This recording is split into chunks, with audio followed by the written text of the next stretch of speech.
Assalamualaikum warahmatullahi wabarakatuh. Perkenalkan, nama saya Akbar Pratama, NIT 200907060, kelas India, Prodi D4 MTU. Di sini saya akan membacakan materi custom.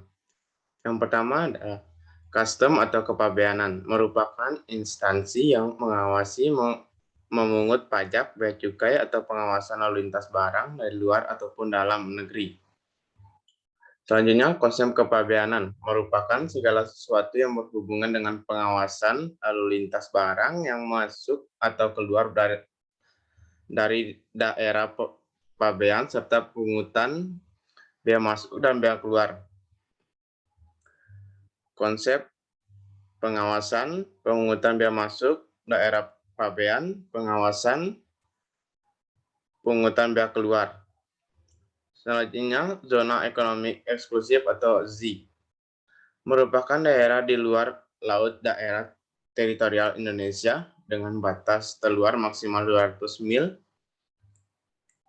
di luar dari pangkal laut wilayah Indonesia yang meliputi dasar laut, tanah, dan air. Selanjutnya, landasan kontinen merupakan daerah luar laut teritorial Indonesia yang meliputi dasar laut dan tanah di bawahnya yang merupakan alamiah sampai batas terluar kontinen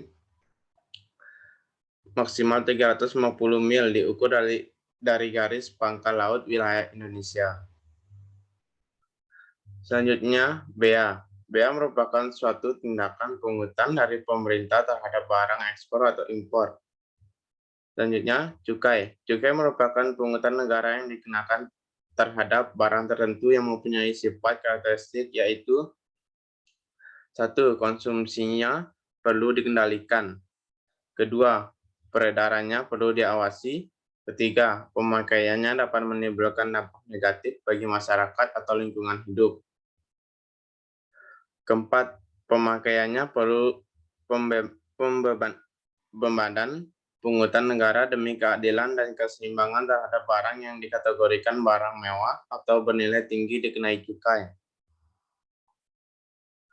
Selanjutnya, kebijakan mengenai bea cukai merupakan bea cukai yang harus melaksanakan tugas dan fungsi pokok yang telah ditetapkan oleh undang-undang. Adapun kebijakan yang ditetapkan oleh undang-undang mengenai bidang ekspor dan bidang cukai yaitu 1. Bidang ekspor, 2. Bidang cukai. Selanjutnya, bea masuk merupakan pungutan negara yang dikenakan tarif barang impor. Kedua, bea keluar merupakan pungutan negara yang dikenakan tarif barang ekspor. Materi selanjutnya, jaminan merupakan suatu pernyataan atau perjanjian untuk memenuhi kewajiban dalam hal tidak dipenuhi persyaratan yang ditentukan. Jaminan diserahkan kepada pabean yang meliputi: pertama, jaminan tunai yang berbentuk uang tunai yang diberikan pada pihak pabean. Kedua, jaminan bank yang terdapat dalam wan prestasi jika pihak yang dijamin ingkar janji. Ketiga, jaminan perusahaan, asuransi atau custom bond merupakan perikatan perjaminan tiga pihak. Yang pertama, pihak pertama atau surety atau penjamin terikat untuk memenuhi kewajiban yang timbul dari pihak kedua. Pihak kedua atau prinsipal atau importir kepada pihak ketiga. Pihak ketiga atau obligate atau bea cukai dalam kelompok pihak kedua tidak memenuhi kewajibannya. Materi selanjutnya, pihak-pihak yang bertanggung jawab pada biaya masuk. Yang pertama, pengangkut yang mengangkut barang ke daerah pabeanan. Yang kedua, TPS atau TPB, menimbun barang.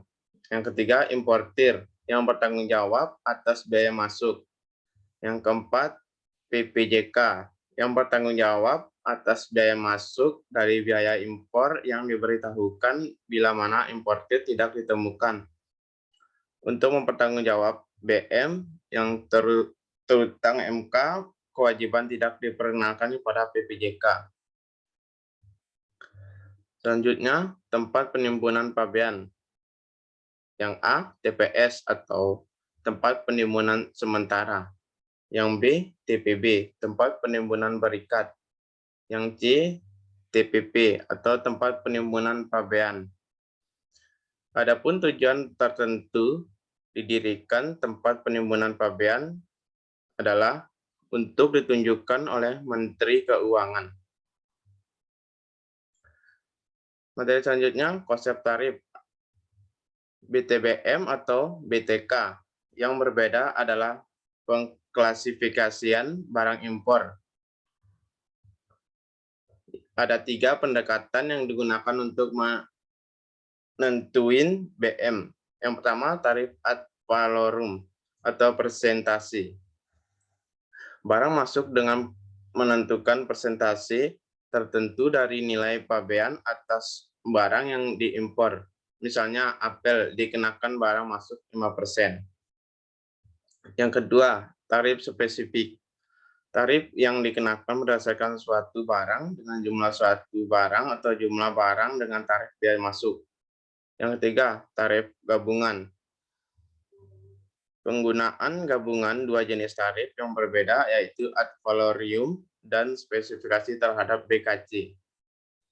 Materi selanjutnya, BM tambahan meliputi apa saja? Yang pertama, BM masuk anti dumping, yaitu barang impor yang barang ekspornya lebih mudah dari nilai normal atau dumping, yang mampu mengancam industri dalam negeri. Yang kedua, barang masuk atau barang masuk pembalasan. BM tambahan yang dikenakan terhadap barang impor dari suatu negara yang memperlakukan barang ekspor dari Indonesia secara diskriminatif. Yang ketiga, BM imbalan. Pungutan negara dikenakan terhadap barang impor mengandung subsidi yang menyebabkan kerugian. Yang keempat, BM safeguard. Nilai pabean yang digunakan sebagai dasar untuk menghitung biaya masuk. Selanjutnya, metode dibagi menjadi 6. Yang pertama, nilai transaksi barang impor yang bersangkutan. Kedua, nilai transaksi barang identik. Yang ketiga, nilai transaksi barang serupa. Yang keempat, nilai transaksi barang dedukasi.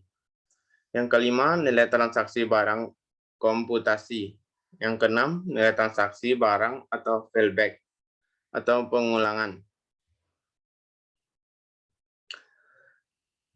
Selanjutnya, konsep fasilitas kepabeanan. Yang A, bentuk fasilitas kepabeanan terdiri dari 2. Yang pertama, fasilitas yang terkait dengan pelayanan. Adapun jenis-jenisnya, yang pertama pembongkaran barang, yang kedua penotifikasian, yang ketiga arus handling, yang keempat pemeriksaan pendahuluan, yang kelima for list length atau pengeluaran barang dengan penanganan. Yang keenam, pemberitahuan pabean berkala.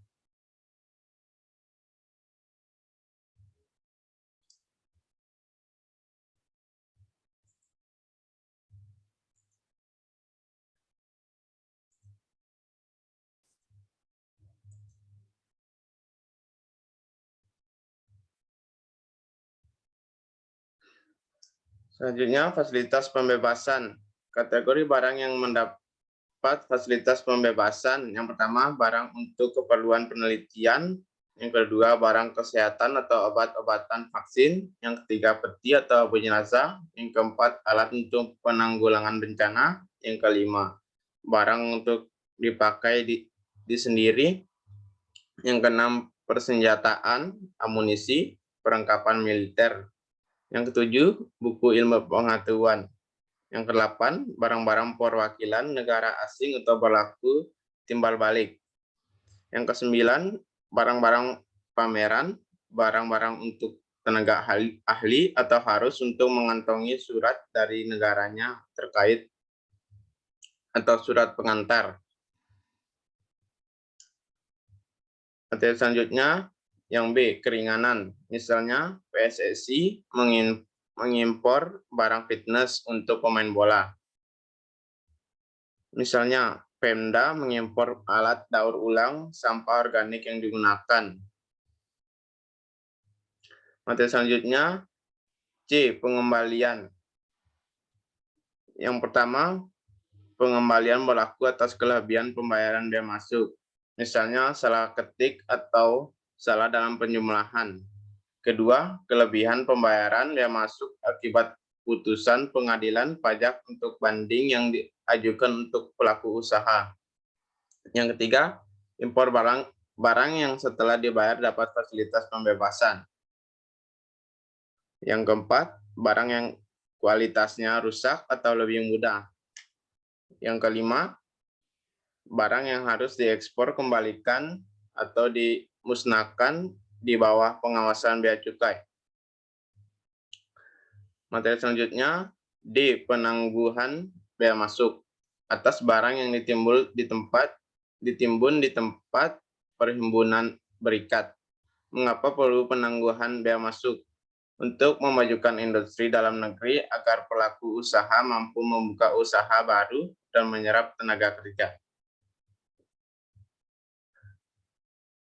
Itu saja yang bisa saya sampaikan tentang materi custom. Apabila saya ada salah kata atau salah pengucapan, saya mohon maaf. Wabillahi taufiq walhidayah. Wassalamualaikum warahmatullahi wabarakatuh.